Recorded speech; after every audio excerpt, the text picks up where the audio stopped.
चलावेन 5 August Bangladesh rain Marang मंत्री शेख हसीना कोटा आंदोलन खातिर हुदू बागी काते ᱧᱤᱨ ᱟᱠᱟᱱᱟᱭ बांग्लादेश बागी काते नितो बांग्लादेश रेन हालत किछुगान नापाय मेना रहो आदिवासी को चेतान रे आडिगान जगह रे हारकेत सासेत चला काना मेनते के बाडाय ᱧᱟᱢᱚᱜ ᱠᱟᱱᱟ और बांग्लादेश सुप्रीम कोर्ट रेन एडवोकेट प्रभात टुडू बांग्लादेश सुर सुपुर दिसोम रेन आदिवासी हर को गड़य खोज केद कोआ आदिवासी को अस्तित्व रक्षा लगिते चेत कोय मेना कदा मानवदान प्रभात टुडू आंजम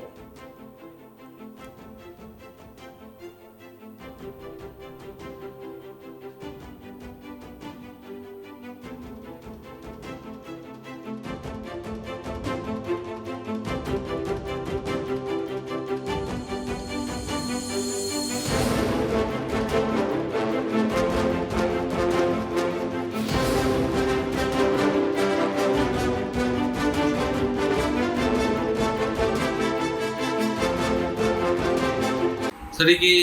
चलावान 9 तारीख बांग्लादेश रेन ओकाटा मारांग मंत्री प्राइम मिनिस्टर शेख हसीना दो छात्रों को ओकाटा कोटर संस्कार आंदोलन तहेकान मूवमेंट तहेकान ओना आंदोलन खातिर ते नोआ आया ओकाटा हुदा तहेकान ओना को रिजाइन कते उनी दो नोआ बांग्लादेश को दर किदा आले बाडाय रे इंडिया और इन तायम नोआ मूवमेंट तायम नोआ दिसम रे बढ़ती कायते अबो आदिवासी रेन सांताल मुंडा ओराव राजवाड़ से नोंकान लेकान आयमा गेतात रेन हड़ को नुको टिकू से ओटा इस्लामिक दौर रेन कान को उनको होता है आयमा लेकाना को कचरन चू कना नेगाव चू कना को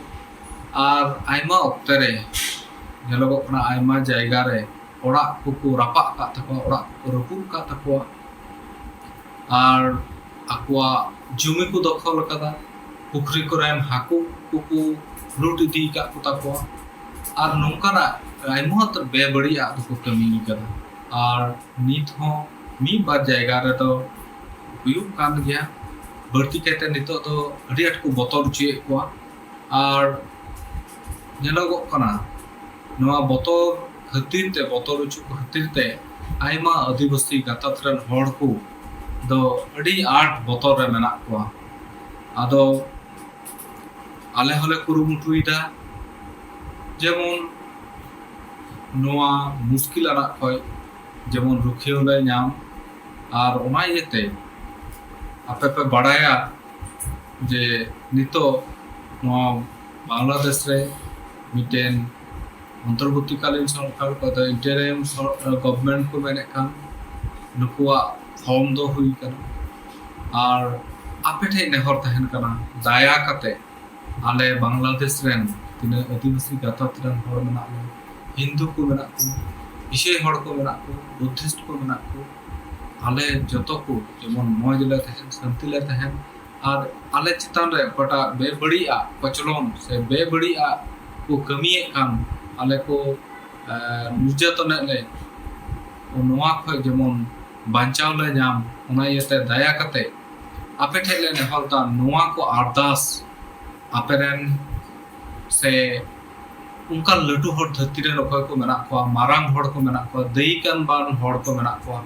नोआ को विषय थोड़ा पे बढ़ाई चुको जेमन आले को गड़ोले आले जेमन मौज और नापाय और सुरूप रे जेमन ले तहे दाड़िया आपे पापा बढ़ाया जे गोदागड़ी रिया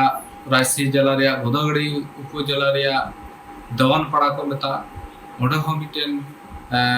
गणेश किस्कू युतुमान हड़ा ओड़ा को लूट कदा टाका पैसा को दी कदा